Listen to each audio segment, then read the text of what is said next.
En diferentes épocas, las enfermedades y condiciones son distintas o se presentan de diferente manera. Cada cultura y cada época propone un marco para entender lo que pasa en el mundo, que al fin y al cabo es subjetivo e interpretativo. No es que las enfermedades no existan en el mundo real, sino que solo son captadas a partir del momento en que alguien las conoce, las identifica, les da un nombre y con él un lugar en su mundo. Así, la explicación de la causa de los tumores, su clasificación y tratamiento han pasado por un largo proceso ligado a los sistemas de creencias de cada época. Antecedentes. La descripción más antigua que se conoce del cáncer la encontramos en el papiro Edwin Smith del Antiguo Egipto, donde se describen 8 casos de tumores de seno, así como su tratamiento mediante cauterización.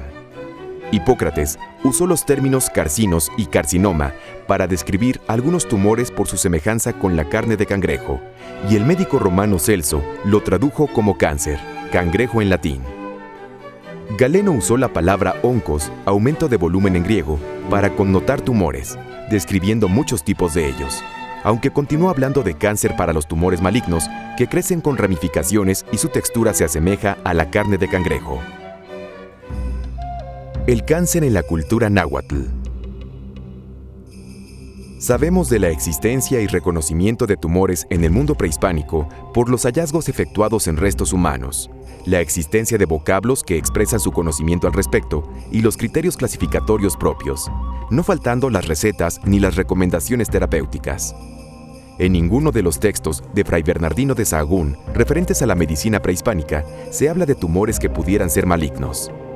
Afirmaban sus informantes que las tumoraciones se debían sajar y extraer la sangre de ellas, empleándose al parecer la palabra tumor o tumoración para significar un aumento de volumen. En el Códice de la Cruz Badiano se señala la existencia de tumores mamarios, aunque al parecer se habla de una tumoración de origen inflamatorio y no neoplásico, pues refiere que untándole un preparado de hierbas se detendrá la turgencia de las mamas. Los antecedentes virreinales de la oncología. En los textos del siglo XVI, que refieren las enfermedades preponderantes entre la población de la Nueva España de esa época, no se menciona al cáncer. No lo menciona Juan de Cárdenas y tampoco aparece en las relaciones geográficas. Sin embargo, el cáncer está presente en algunos de los textos médicos mexicanos más importantes de esa misma época. Entonces se pensaba que el cáncer era causado por la bilis negra, la melancolía. Alonso López de Hinojosos, cirujano en el Hospital Real de Indios, en 1578, se refiere al cáncer mamario como una variedad de apostema, es decir, de absceso provocado por un humor frío. 2 décadas después, en 1595, en la segunda edición de su libro, Suma y recopilación de cirugía, explica que como el pecho tiene tantas venas, dicen que es algún animal que tiene pies. Agregaba que los cirujanos que lo sacaban afirmaban que estos tumores eran cosa viva. En lo que toca a los tumores cancerosos, no se hace gran aspaviento, pero se conocen los que se conocen en otras partes del mundo. Fundamentalmente, tumores cancerosos externos. Lo que más ruido hace son los tumores de mama. Los conocía, los describe Galeno. Y los médicos mexicanos describen según Galeno, siguen a Galeno plenamente en este aspecto. Quizá la descripción más importante la hace Agustín Farfán. Él publica un libro, su segundo libro que publica aquí en México, 1592, que se llama El Tratado Breve de Medicina. Y ahí tiene un par de capítulos. Dice, los cánceres de mama. Hay cánceres que se llaman así porque vienen de la carne de cangrejo que tiene las patas con ramificaciones. Es una carne blancuzca con zonas negras, que es lo que hizo que Galeno hablara de cancro, cangrejo. Él lo toma tal cual. Y ya Farfán dice, este problema lo podemos diagnosticar muy fácilmente porque se ulcera.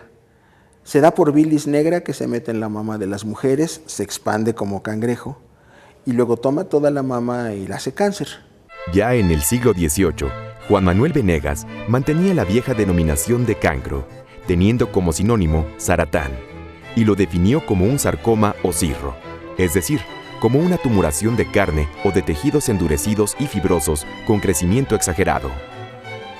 Dividía los tumores en cancros ocultos si se ponen tiesos, dolorosos, varicosos, amoratados y con mucha comezón. Y cancros abiertos, si revientan, se vuelven úlceras horrorosas cuyos bordes volviéndoselo de dentro a afuera y se dejan ver negros y duros, rodeados de venas gruesas que destilan un licor delgado, negro, pútrido y graveolante. En el siglo XVIII aparecieron remedios extravagantes, algunos tan exóticos o más que la carne de lagartija. En 1782, en el Hospital de San Andrés, un grupo de cirujanos encabezado por Andrés Montaner y Virgili y Antonio Serrano sostuvo que se podía curar el cancro, el mal gálico y la lepra con la carne de lagartija. Después de experiencias controladas realizadas por médicos y cirujanos, no se pudo demostrar la utilidad maravillosa de la carne de lagartija, y los pacientes con cáncer tuvieron que esperar mejores tiempos. La oncología en el México del siglo XIX. El abandono definitivo de las teorías humorales dio lugar a la identificación de la lesión y la búsqueda de nuevas explicaciones para el crecimiento inmoderado y desordenado de los tejidos. El tratamiento seguía siendo esencialmente quirúrgico, a veces simplemente con la aplicación de corrosivos, las más con intentos de extirpación. Los tumores de órganos internos fueron apareciendo conforme la anamnesis, la exploración clínica y los datos de autopsia se conjugaron para caracterizarlos. Los cánceres mamarios fueron objeto constante de consideración. Manuel Carpio publica sus propuestas sobre el empleo de nuevos cáusticos e Ignacio Torres hacía referencia a las ulceraciones cutáneas carcinomatosas. Se realizaban resecciones del maxilar superior consecutivas a osteosarcomas, como el caso exitoso reportado por Rafael Lavista en 1865. A él se debió también en 1873 una amputación del pene afectado por un carcinoma que lo había destruido. Y a inicios de la década de 1890, las primeras resecciones de tumores cerebrales hechas en México. La oncología en el siglo XX. Al inicio del siglo XX, a pesar de ser el cáncer relativamente frecuente, no había tratamientos que pudieran ofrecer ventajas razonables y solo se contemplaba la paliación. Durante los primeros años de funcionamiento del Hospital General, se empleó con éxito de manera experimental la infusión de hojas de zapote blanco para inducir el sueño en mujeres con cánceres ginecológicos en estadios avanzados, principalmente de mama. Por lo regular, los pacientes con cáncer no eran atendidos por especialistas, ya que los primeros oncólogos aparecen a fines de los años 30. Neoplasias uterinas. Uno de los temas que más interés suscitó en este principio de siglo fue el de los cánceres de la matriz. La primera histerectomía en México fue practicada por Rafael Lavista en 1878, por vía abdominal y siguiendo los lineamientos técnicos descritos por el cirujano francés Émile Péan. Cabe observar que el caso operado por Lavista y la mayor parte de las primeras histerectomías lo fueron por miomatosis, es decir, tumores benignos causantes de sangrados y no precisamente cánceres. En los primeros casos operados, fue frecuente un desenlace fatal debido a sangrado postoperatorio, problema que fue resuelto satisfactoriamente por Aureliano Urrutia, un cuarto de siglo después, mediante la ligadura del muñón de la arteria uterina por transficción. Julián Villarreal planteaba la posibilidad de curación del cáncer uterino por medio de la histerectomía abdominal total oportuna. En la década de 1910, señalaba que el éxito posible en el tratamiento del cáncer cérvico-uterino radicaba en el uso correcto y oportuno del radio, la alta frecuencia y la cirugía amplia. Para 1933, introdujo la terapia con rayos gamma como una útil innovación. En las extensas contribuciones de Alberto López Hermosa, Juan Velázquez Uriarte y Ulises Valdés, se observa una tendencia evidente a las resecciones amplias y a las histerectomías totales. En 1908, Velázquez Uriarte publicó sus experiencias en cirugía radical, y Gonzalo Castañeda en 1909 publicó sus consideraciones acerca de la histerectomía radical ampliada según la técnica de Bergheim. Tumores oculares. El retinoblastoma es el tumor maligno más frecuente de la infancia en este país. Ocurre con cierta frecuencia antes de los 5 años. Es un tumor que se presenta antes de los 5 años es común presentarse en todo el mundo. Sin embargo, los países en vías de desarrollo como el nuestro, parece ser que tenemos más número de casos y el diagnóstico se lleva más tiempo a hacerlo. ¿Cómo se diagnostica? Es muy fácil hacer el diagnóstico. El reflejo de ojo blanco o el reflejo de ojo de gato o una lucecita en el ojo en un niño menor de 3 años, aunado o no a estrabismo, son los datos clínicos más importantes para la sospecha del diagnóstico de retinoblastoma. En la medida que diagnostiques temprano un retinoblastoma, no solo se salva la vida de los niños, sino el ojo afectado también. Esto es bien importante que los alumnos de medicina tengan consideración de que cuando se ve una lucecita en el ojo o el paciente tiene un estrabismo menor de 2 años de edad, debe ser evaluado por un oftalmólogo pediatra cuanto antes. En 1952, Feliciano Palomino Dena presentó ante la Academia Nacional de Medicina un trabajo sobre retinoblastoma. A últimos años, Carlos Leal ha realizado importantes estudios epidemiológicos y ha diseñado procedimientos de detección temprana y tratamiento menos invasivos. Los tumores intracraneales. La neurocirugía en su principio abordó principalmente casos de tumores. En 1912, Luis Troconis Alcalá reportaba un caso de neoplasma maligno heterotípico de la fosa temporal izquierda. A fines de los 30, Clemente Robles estableció las bases de una escuela neuroquirúrgica a la que se sumaría muy poco después Manuel Velasco Suárez. Posteriormente se analizaron grandes series de casos operados. Para 1944, Robles ya presentaba 100 de ellos. Los servicios de neurología de los hospitales General y Juárez han brindado desde entonces excelentes oportunidades a los enfermos. Con la fundación del Instituto Nacional de Neurología y Neurocirugía, se dispuso de todos los medios necesarios para llevar a cabo tratamientos con quimioterapia, radioterapia, ondas de alta frecuencia que, aunados a la extirpación quirúrgica, han cambiado mucho el porvenir de los pacientes afectados por tumores intracraneales de las más diversas índoles. La primera gastrectomía por adenocarcinoma en México fue practicada por Manuel Toussaint en el Hospital de Jesús en 1900, seguida por otras hechas por Aureliano Urrutia y el mismo Toussaint.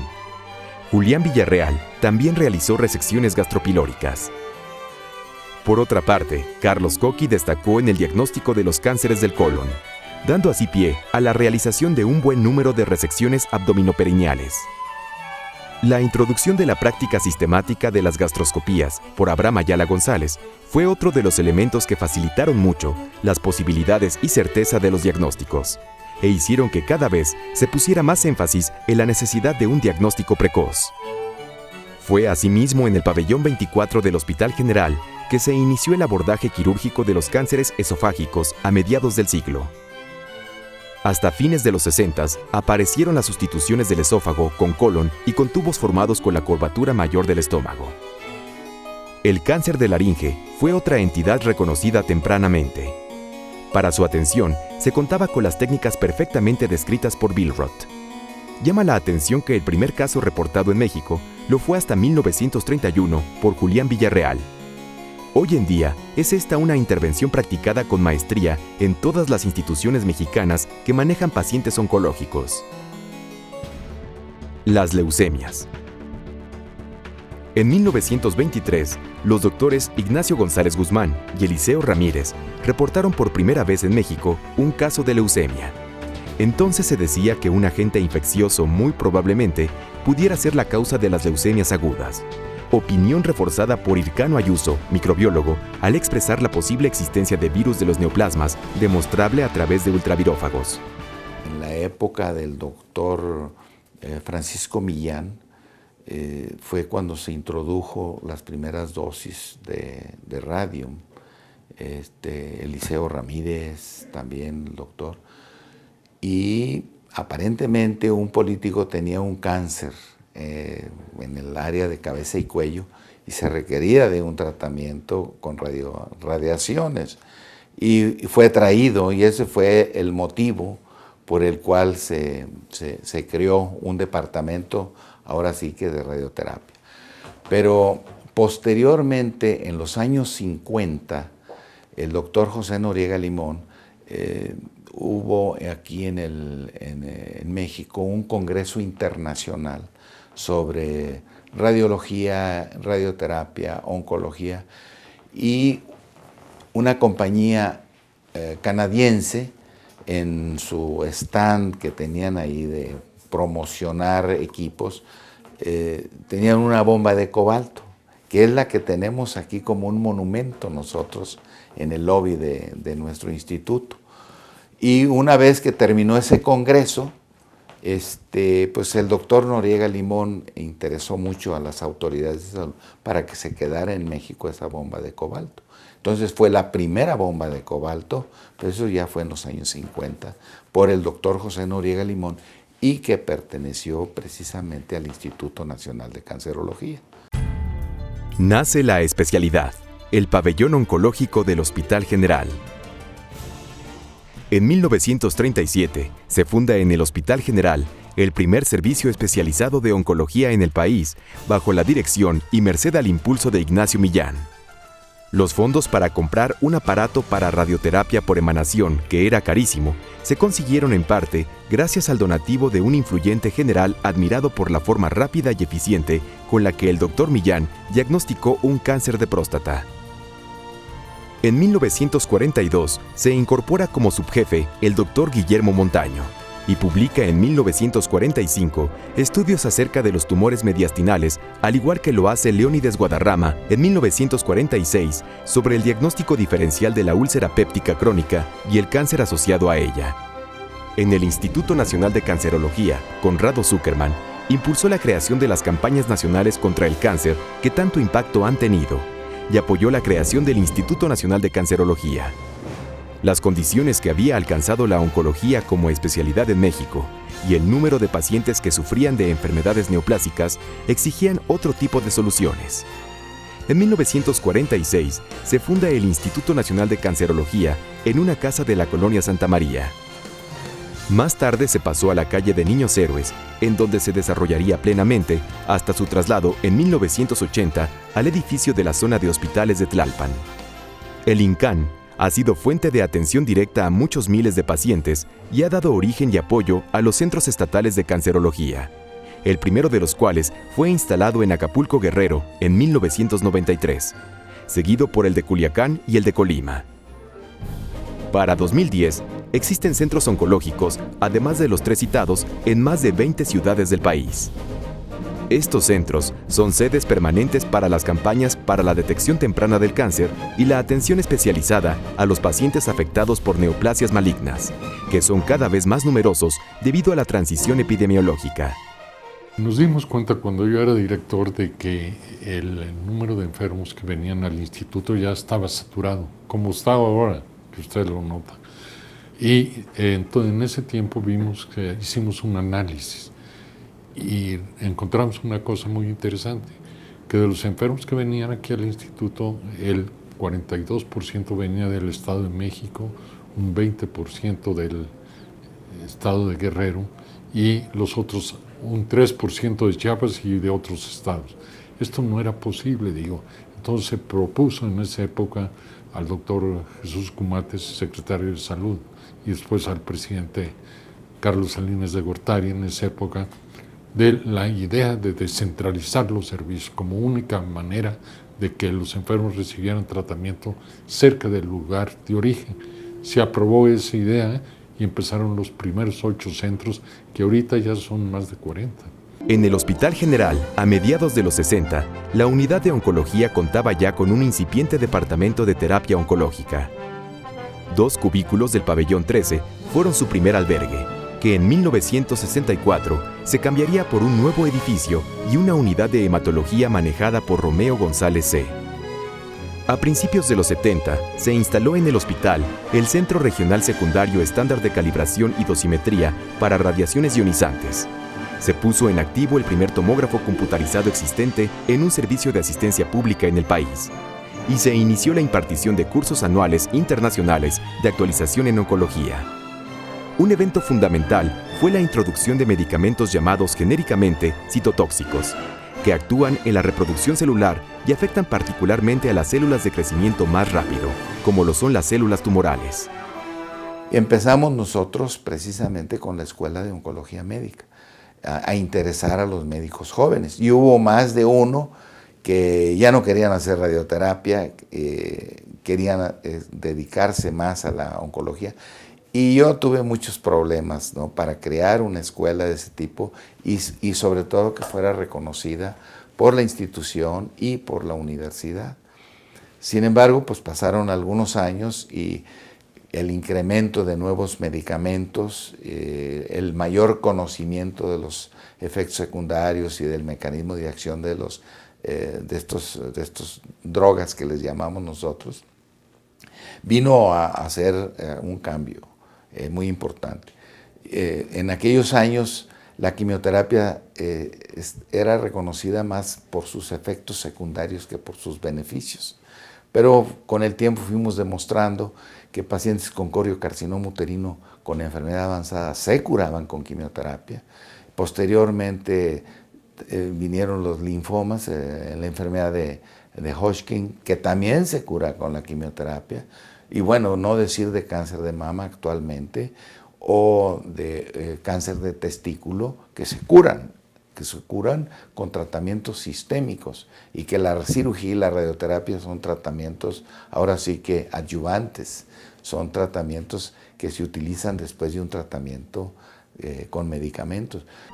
En 2001, se iniciaron allí los trasplantes de médula ósea con 2 casos exitosos. Este procedimiento se ha seguido empleando cada vez más y con mejores resultados en manos de Jorge Cruz Rico. No debe olvidarse el que los hospitales de oncología del IMSS jugaron importantísimo papel, cuyo Sanatorio 2 se convirtió en el Hospital de Oncología del Centro Médico Nacional en 1963. En dicho sanatorio y el Hospital General se estableció el primer curso de especialidad con reconocimiento por la UNAM en radioterapia y oncología, encabezado por Guillermo Montaño en el General y por Rafael Martínez en el IMSS. En la Sociedad Mexicana de Estudios Oncológicos, fundada en 1951, se estableció en 1976 la pertinencia de un consejo de la especialidad y de la presentación de los exámenes correspondientes. México ha hecho importantes aportaciones en el campo de la oncología. Destacan entre ellas el establecimiento de la relación entre tumores medulares del tiroides, feocromocitomas y tumores del cuerpo carotídeo, hecho por Jorge Albores Saavedra. La epidemiología del cáncer del cérvix uterino y su relación con el condiloma, debida a Patricia Alonso y Abisaí Alcántara. El estudio de la relación de los ciclos circadianos y los efectos radiobiológicos correspondiente a Mauricio García Sáenz. Los estudios de Luis Benítez Briviesca sobre los mecanismos de producción de metástasis y de invasión y el papel de las enzimas en ellos. El tratamiento inmunológico del melanoma, en el que han tenido un papel decisivo los trabajos de Jaime de la Garza, Celia Moraté y Arturo Beltrán. El establecimiento de la técnica para producir AU-198, ideada por Francisco Alanís Camino, del Instituto de Investigaciones Nucleares, entre muchos otros. En esos tiempos empezó a utilizarse la quimioterapia y se inició la utilización combinada de cirugía con radiación. Entonces se empezó a ver que se podían obtener las mismas probabilidades de curación utilizando procedimientos menos radicales y utilizando la combinación con las otras formas de tratamiento del cáncer. Así en Europa, por ejemplo, apareció la práctica de en cabeza y cuello, por ejemplo, la cirugía funcional de laringe, en que quitaban nada más la porción del tejido afectado sin la mutilación de la totalidad de la laringe. En mama quitaban exclusivamente el tumor y complementaban el tratamiento con radiación. Y se empezó entonces a disminuir la magnitud de la cirugía, combinándola con las diferentes modalidades de tratamiento sin afectar las posibilidades de curación. Se incrementó el estudio de grandes series, como los más de 75,000 casos de cáncer cérvico-uterino analizados en 1970 por Germán García y Alfonso Álvarez Bravo. o los estudios comparativos de la causa de muerte en autopsias realizadas en los Hospitales General de México, General del Centro Médico Nacional, 20 de noviembre del ISSSTE e Infantil de México, reuniendo alrededor de 15,000 casos para 1971. Por otra parte, la consideración de la relación e incluso la dependencia hormonal de algunos tumores y la de factores inmunológicos abrían por esos mismos años nuevas perspectivas. Un grupo mexicano formado por Guillermo Montaño, Francisco Gómez Mon, Juan José Paullada, Joaquín Rivadeneira, Boris Rubio, Héctor Munguía y Esther Franco, entre otros, fue el primero en probar clínicamente bloqueadores hormonales, en particular el Masterón, en los carcinomas de mama y del cérvix. Los primeros de estos fármacos ejercían su función a nivel gonadal, de la misma manera que se llevaron a cabo orquidectomías bilaterales para el manejo del cáncer de próstata, y han sido reemplazadas más tarde por sustancias como el acetato de goserelina. En especial se puede señalar a los inhibidores de la aromatasa, como el anastrozole, que son especialmente útiles en mujeres posmenopáusicas, en las que la mayor proporción de estrógenos circulantes proviene de la conversión de androstenediona de origen suprarrenal en estrona, y luego a estradiol, eliminando esta fuente de soporte hormonal en tumores mamarios. Se ha sumado otro ejemplo de terapéutica basada en acciones moleculares específicas, inhibidores de la tirosincinasa, es decir, inhibidores del factor de crecimiento epidérmico, cuya acción redunda en inhibición de la proliferación celular, promoción de la apoptosis e inhibición de la angiogénesis, representados por gefitinib y el erlotinib. Bueno, este instituto es un instituto que ya tiene más de 60 años de vida, fue fundado en noviembre de 46 con el propósito de hacer investigación, atención médica y formación de recursos humanos. Creo que ha cumplido sustancialmente con esos tres objetivos. Quizás ahora el gran reto del instituto es consolidar esas tres áreas y en paralelo lo que estamos haciendo es ampliar y reorganizar las instalaciones de este instituto. Este instituto surgió como un anexo a un hospital de tuberculosos, lo que era Huipulco, y obviamente la gran demanda y la rápida transición demográfica y epidemiológica de nuestro país condicionó que el cáncer se convirtiera en uno de los problemas más graves de salud pública. De manera que estas instalaciones son claramente insuficientes, hemos crecido, hemos organizado los servicios, pero al día entran 1,000 pacientes diarios. Entonces, tenemos un proyecto muy ambicioso que ustedes podrán tomar algunas tomas aquí enfrente, en donde vamos a construir un nuevo hospital, que será un hospital oncológico moderno, de vanguardia, que dará albergue a mayor número de pacientes, pero sobre todo dará mejores espacios a nuestros pacientes. Futuro de la oncología en México. A finales del siglo XX, el tratamiento de las neoplasias malignas va entrando en una etapa en la que a nivel molecular se van conociendo los mecanismos biológicos de sus células y se han ideado sustancias que los modifiquen. En síntesis, las neoplasias malignas se convierten paulatinamente en enfermedades crónicas de manejo esencialmente médico, aunque su resección se mantiene como primer paso en un buen número de ellas. La oncología mexicana, tanto médica como quirúrgica, se mantiene a un nivel de igualdad con el resto de los países, en términos de actualidad del conocimiento de los avances logrados en el contexto internacional, y participa activamente, si bien en modesta medida, en el proceso de generación y adquisición de nuevos conocimientos.